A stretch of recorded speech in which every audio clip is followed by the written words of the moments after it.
Hi, hello, வணக்கம். Welcome to VA shadows. நான் உங்கள் விஜய் பேசுகிறேன் மற்றும் சரவணன். இன்னைக்கு நம்ம பேச போகிற படம் விஜய் சேதுபதி அவர் நடித்த மகாராஜன்.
மகாராஜன் அதை பற்றி தான் பேச போகிறோம். அந்த படத்தில் வந்து அபிராமி, மம்தா மோகன்தாஸ், அனுராக் காஷ்யப் தான் வில்லனா நடிச்சிருக்காரு.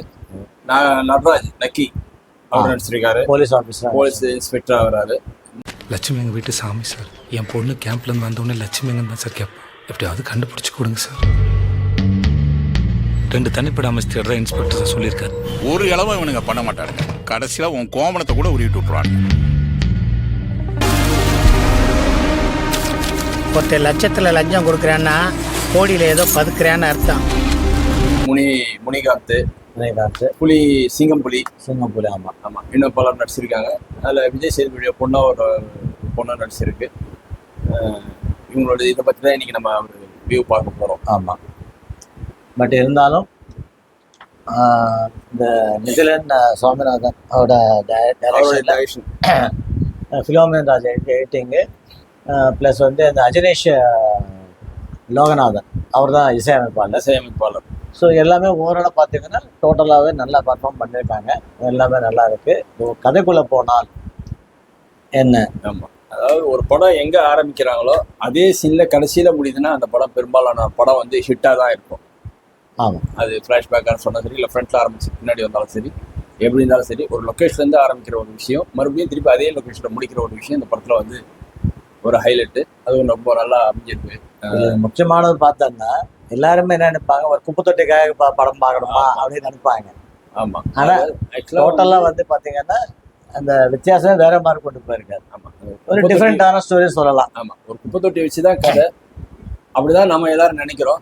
லக்ஷ்மின்ற பேரை வச்சு சொல்லி, பட் கதையை இன்ட்ரோல் வரையும் வந்து அதோட முழு விஷயம் என்னன்னே தெரியாமையே போயிட்டே இருக்கும். நடுவில் நகை கொள்ளடிக்கிறது, இந்த மாதிரி விஷயங்கள்லாம், தேவையில்லாத விஷயம்லாம் வரும். அது நமக்கு எதுவுமே புரியாது முதல்ல. ஆனால் செகண்ட் ஹாஃப்ல வரும்போது இதோட கண்டினியூட்டி எல்லாமே வந்து ரொம்ப நல்லா கிளியர் பண்ணியிருப்பாங்க. ரொம்ப நல்லா இருக்கு. அவர் விஜய் சேதுபதிக்கு இது ஒரு 50வது படம். அவர் ஏற்கனவே வந்து ஹீரோவாக நடித்து மறுபடியும் இப்போ படத்தில் இப்போ சமீபத்தில் பார்த்தீங்கன்னா ரஜினி, கமல் இவங்க எல்லா படத்துலையுமே, விஜய் இவங்க எல்லா படத்துலையுமே வில்லன் தான் நடிக்க ஆரம்பிச்சிட்டாரு. பட் ஆனால் இந்த படத்தில் மறுபடியும் ஒரு ஹீரோவாக என்ட்ரி கொடுக்குறாரு. ஒரு ஹீரோ ஒரு மாஸ் என்ட்ரியாக இல்லாமல் ஒரு சாதாரணமான நடுத்தர குடும்பமாக இருந்து அந்த விஷயத்தில் விஜய் சேதுபதி ஜெயிச்சிருக்காரு. சரியான பர்ஃபார்மன்ஸ், பயங்கரமாக பண்ணியிருக்காரு. அதை நீங்கள் அந்த என்ன படாது நடுவில் கொஞ்சம் பக்கத்தை காணும் அந்த படத்தில் ஒரு விஷயத்த ரிப்பீட் பண்ணி சொல்லுவார். அதே மாதிரி தான் இந்த படத்துலேயும் ஒரு ரிப்பீட்டான ஒரு டைலாக் ரொம்ப நல்லா பண்ணியிருப்பாரு அந்த விஷயத்த. போலீஸ்காரங்களும் எத்தனை நாளைக்கு தான் இந்த கேஸ் ஓப்பன்லேயே வச்சிருப்பாங்க? இவனுங்க ஆளு பார்க்க ஒரு மார்க்கமா இருக்கிறானுங்க. உள்ள பூந்துட்டோம்னா பெருசா எதுவும் சிக்கும்னு நினைக்கிறேன். எதுக்கும் இந்த பணம் நகை எல்லாத்தையும் வேற இடத்துக்கு மாற்றி வச்சிருமா?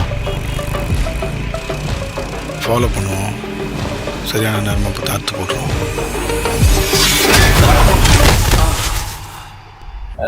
கூட்ட திறந்த, சாவி வச்சேன், பேக மாட்டேன், கீட்டினேன் அப்படின்னு கண்டினியூட்டியாக வந்து இந்த ஷார்ட்டை சொல்லியே ஏதாவது எடுத்துவார் ஸ்டேஷனில். ரொம்ப நல்லா இருக்கும். அவர் தேடி வந்த விஷயமே வேற ஸ்டேஷனில். பட் ஆனால் கம்ப்ளைண்ட் கொடுக்குற மாதிரி உள்ள வந்து ஒரு குப்பை தொட்டியை காணோம் அதுக்காக ஒரு கம்ப்ளைண்ட்டா அப்படின்ற ஒரு விஷயத்த வந்து சொல்லுவார். இந்த படத்தில் ஒரு சின்ன ஒரு விஷயம் என்னன்னா, எல்லாம் வந்து பார்த்துட்டு இந்த வில்லன் இந்த குப்பை தொட்டியை ஏன் அங்கே எடுத்துகிட்டு போகிறான்ற ஒரு கண்டினியூட்டி இல்லாமல் இருக்கு. ஒரு சின்ன வில்லனோட வீட்டில் அந்த குப்பை தொட்டியை காட்டுவாங்க அவர் போடுறத.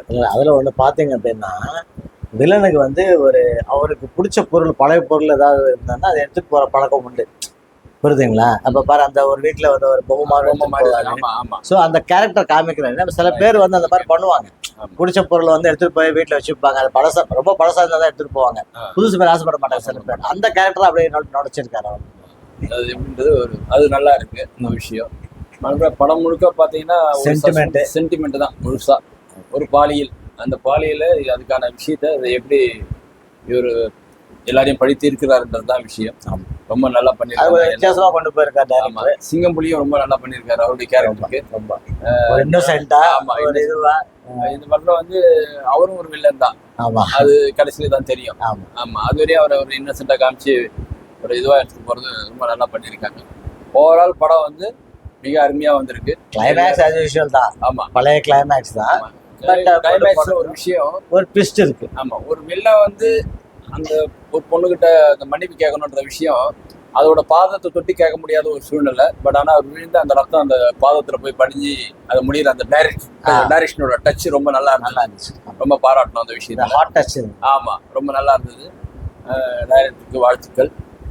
ஏய் சவரகத்தி செத்தடா.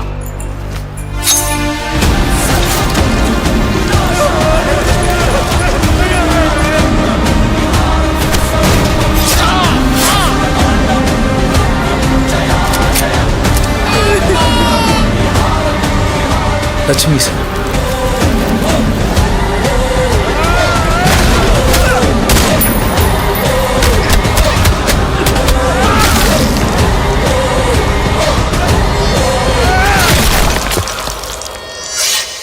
உன் தலையை எடுத்த மாதிரி அவன் தலையை எடுக்கறா.